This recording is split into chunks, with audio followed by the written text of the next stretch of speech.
Hai, apa kabar kalian semua? Aku berharap semoga kalian dalam keadaan baik-baik aja ya. Selalu dalam lindungan Allah Subhanahu wa taala. Amin. Hari ini aku mau ngelanjutin cerita tentang persunatannya Benyamin, alias gimana sih ceritanya pas Benyamin disirkumsisi. Kenapa sih kok Benyamin disunat padahal umurnya kan baru 3 tahun? Nah, buat kalian yang belum tahu sebabnya, silahkan kalian tonton dulu video part 1 dan part 2-nya ya, biar kalian gak bingung.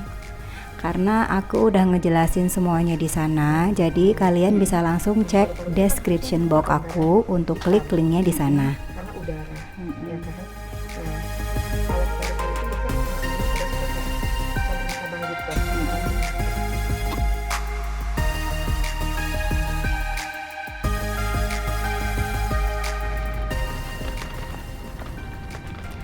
Jadi setelah Benyamin konsul ke dokter Herbowo di rumah sakit Hermina, kan Benyamin diresepin 1 botol antibiotik ya.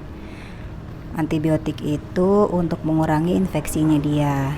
Tapi ternyata infeksinya itu belum berkurang karena Benyamin masih kelihatan gak nyaman gitu. Akhirnya di hari Senin tanggal 3 Agustus aku dan suami bawa dia ke rumah sakit di deket-deket rumah buat ketemu sama dokter spesialis anak. Dan memang kondisi si Ben udah harus segera disirkumsisi ya. Jadi kita langsung dirujuk untuk atur waktu ketemu dengan dokter bedah umum di rumah sakit tersebut. Karena prosedur sirkumsisi untuk anak di bawah umur 5 tahun itu harus bius total, jadi Benyamin harus dirawat inap dan harus menjalani beberapa tes sebelum sirkumsisi, seperti tes darah, rapid test juga, dan tes foto ronsen.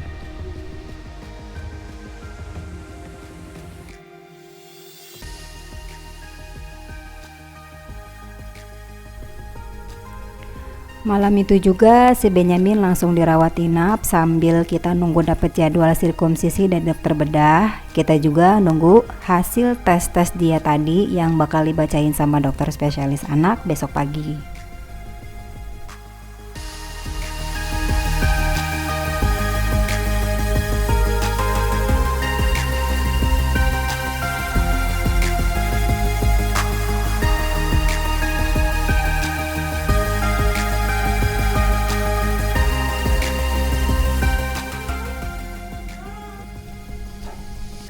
Alhamdulillah hasil tes darah dan rapid test Benyamin bagus, nggak ada sesuatu yang perlu dikhawatirkan.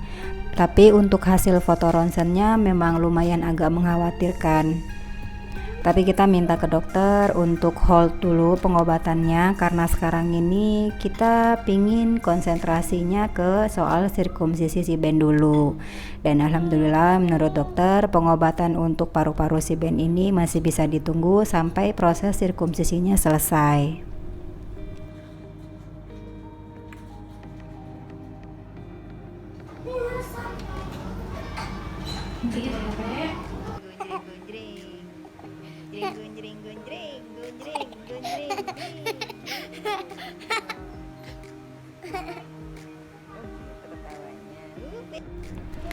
Hari Selasa kita nunggu jadwal sirkumsisi dari dokter dan alhamdulillah proses sirkumsisi Benyamin bisa dilakukan di hari Rabu jam 3 sore. Jadi hari Selasa kita nggak ngapa-ngapain, cuma nemenin si Ben main-main doang sambil nyanyi-nyanyi biar dia nggak bete.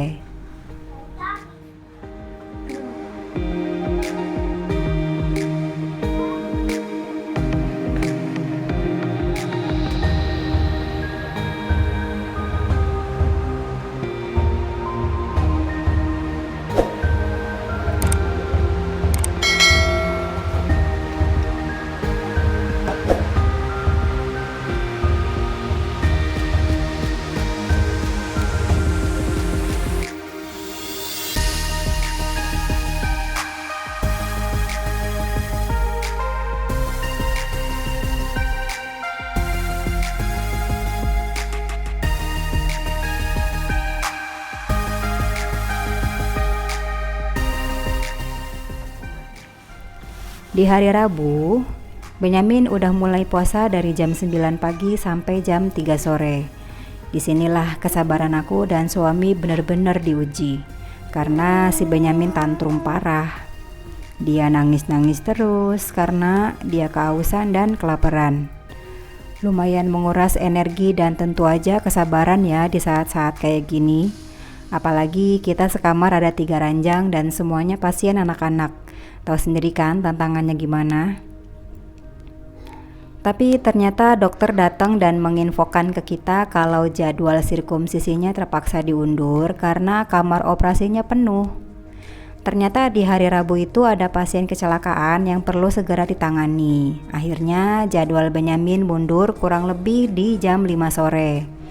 Bisa tahu kan gimana reaksi Benyamin? Meskipun dia nggak tahu apa yang disampaikan dokter, tapi dia jadi makin parah tantrumnya. Dia makin kenceng nangisnya dan kita hampir kewalahan.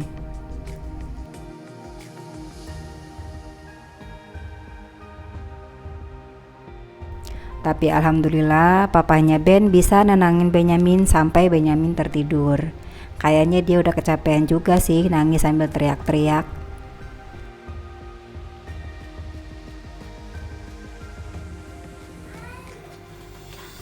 Jam 5 lebih, akhirnya para suster datang ke kamar untuk jemput Benyamin ke kamar operasi. Baru dari pagi nggak bisa tidur dia, kelaparan.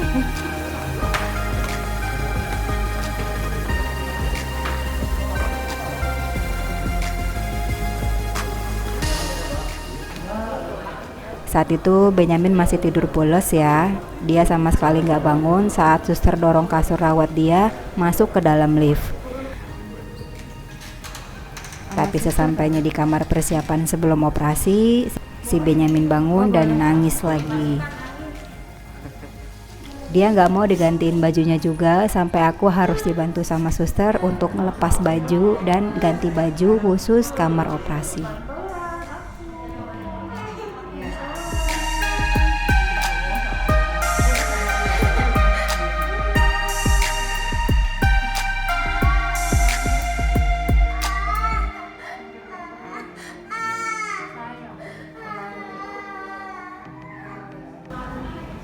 Sambil menunggu kamar operasi selesai disiapkan, Benyamin masih terus nangis. Dia tantrum sampai aku dan suami kewalahan lagi. Benyamin masih belum tenang juga padahal udah digendong dan muter-muter kecil di sekitaran ruangan itu.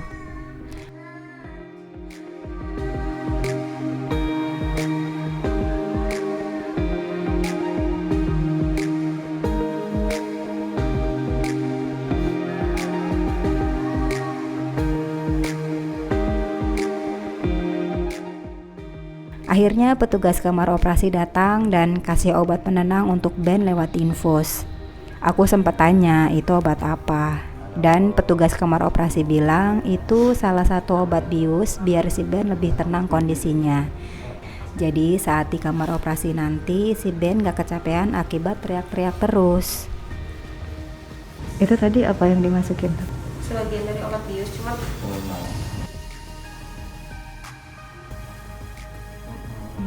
Di sini aku baru pertama kali lihat kondisi si Ben yang kayak gini. Dia tenang banget, anteng banget. Aku belum pernah lihat Ben setenang ini sebelumnya. Dia belum pernah kayak gini sebelumnya dan ini malah bikin aku jadi sedih. Dan aku sampai nangis juga saat itu.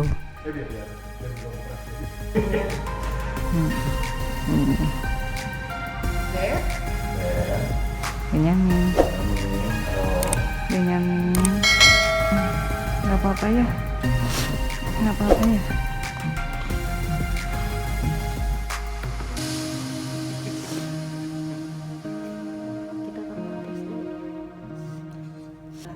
Tentunya selalu ada kekhawatiran ya di pikiran aku. Karena sebelumnya Benyamin gak pernah dikasih obat penenang. Jadi aku terus berdoa sama Allah, semoga gak akan ada hal-hal yang aku khawatirkan setelah ini.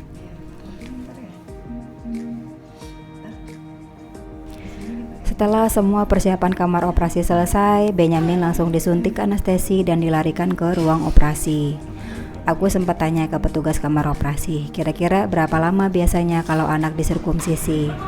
Menurut petugas kamar operasi, kalau lancar dan sesuai schedule sih kurang lebih sekitar 1 sampai 2 jam. Dan alhamdulillah sekitar 1,5 jam Benyamin udah selesai di sirkumsisi.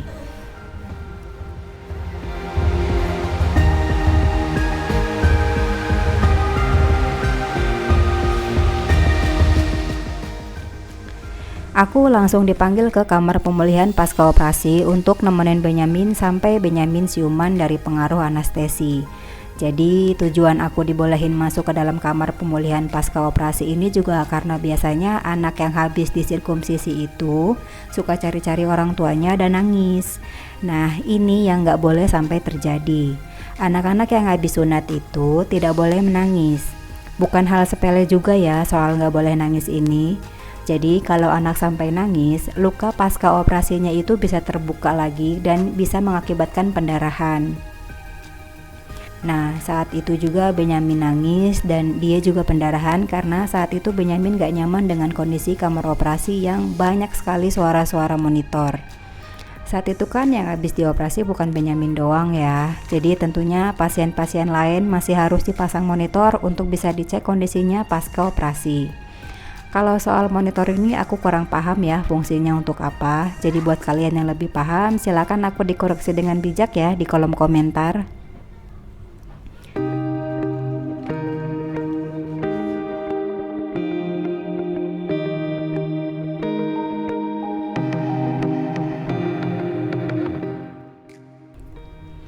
Jadi Benyamin kan anak berkebutuhan khusus ya, dan ternyata dia ini gak nyaman dengan suara-suara monitor yang setiap beberapa menit selalu bunyi.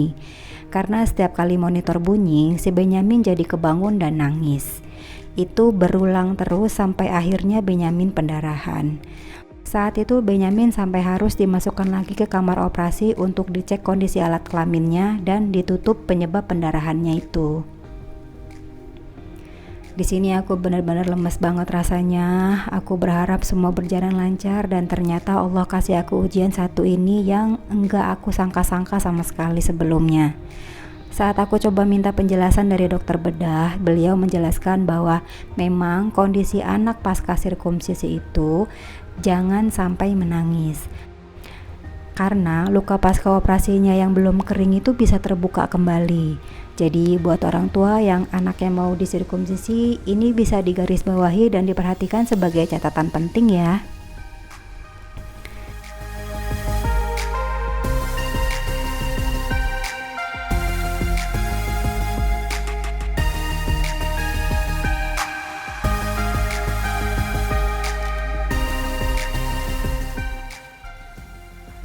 Jadi kalau luka pasca operasi sampai terbuka, anak bisa pendarahan di area sekitar kemaluannya dan mengakibatkan bengkak dan memar. Atau bahasa kedokterannya hematom. Nah hematom ini bisa diredakan dengan trombopop sih. Tapi kan jadi lebih baik kalau hematom ini nggak pernah ada.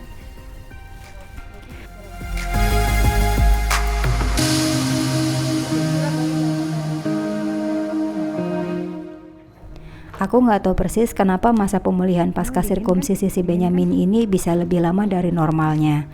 Kalau biasanya kan anak-anak pasca sirkumsisi sembuh sekitar 1-2 minggu kan. Nah kalau Benyamin bisa sampai 1 bulan lebih. Itu pun kondisi kemaluannya sangat-sangat mengkhawatirkan.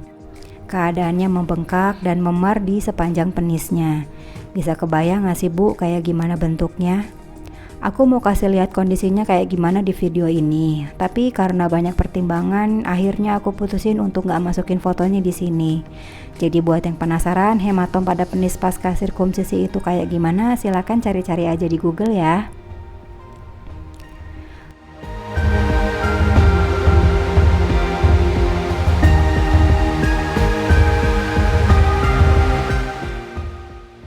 Pemulihan pasca sunat si Benyamin memang lebih lama dari biasanya. Aku belum tahu kenapa. Apa karena dia ada keluhan ISK dan fimosis atau memang karena dia nangis pasca sirkumsisi. Jadi penisnya membengkak dan memar. Tapi kondisi kepala penisnya pun masih banyak luka yang kondisinya masih basah, padahal sudah di minggu kedua. Tapi alhamdulillah kondisi si Ben baik-baik aja, dia sehat-sehat aja, masih aktif bermain dan gak kelihatan ada keluhan yang perlu dikhawatirkan seperti demam atau yang lainnya.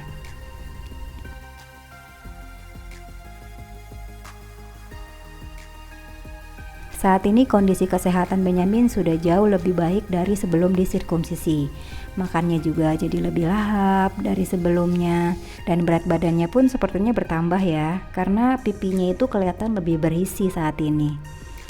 Yang jelas aku dan keluarga besar sangat bersyukur kita bisa melewati ini semua dengan baik.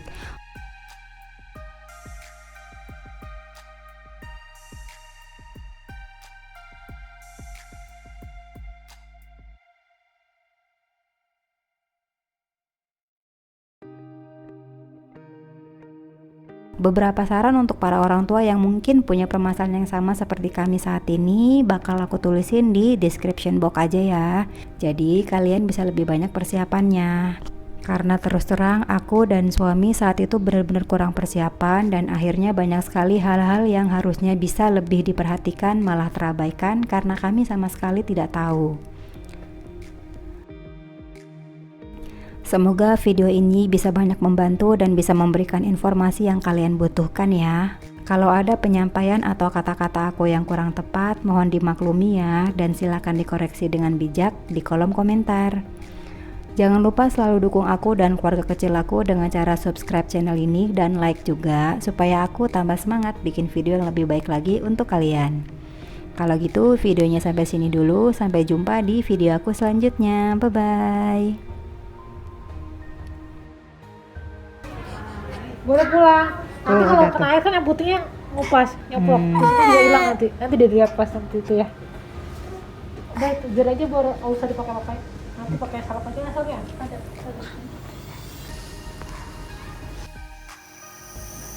Ini lele mah.